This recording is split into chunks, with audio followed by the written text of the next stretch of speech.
High বন্ধুরা, তোমরা সবাই কেমন আছো? আজকে এসছি আবার একটা নতুন ভিডিও নিয়ে। না কোনো ব্লগই করছি না, জাস্ট রাতের পরিবেশটা তোমাদের দেখানোর জন্যই করছি ভিডিওটা।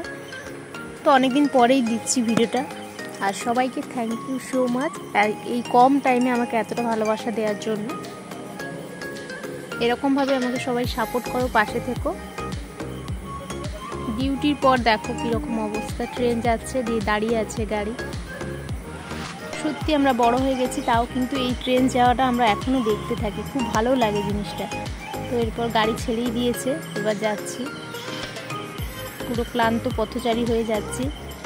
তাহলে ভাবো, প্রতিটা ছেলেই সব বাড়িতেই আছে, দাদা ভাই বাবারা, তো প্রতিদিন রাতে তারাও এরকম পরিশ্রম করেই যায়। তবে মেয়েদের ক্ষেত্রে একটু টাফ হলেও ছেলেদের তো রোজকার এটা ডিউটি, তাই না?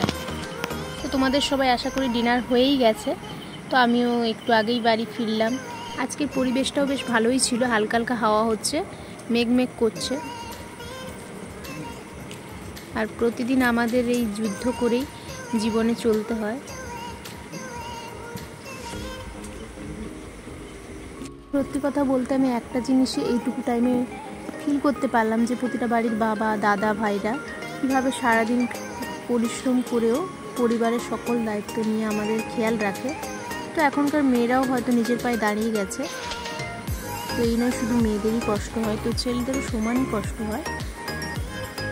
আর বসেছিলাম আমি আর কী করবো, তার জন্য একটু ভিডিও করলাম, আর তোমাদের সাথে একটু সময় কাটানোর জন্য চলে এলাম আজকের ভিডিও নিয়ে। তো টাইম খুব একটা পাই না সেরকম, হয়তো আমি কিছু বড় অফিসার নয়, তাও আমার হাতের একটু টাইম থাকে না। তো সবাই ভালো থেকো, আর গুড নাইট সবাইকে, সুইট ড্রিমস। দেখা হচ্ছে নেক্সট ভিডিওতে।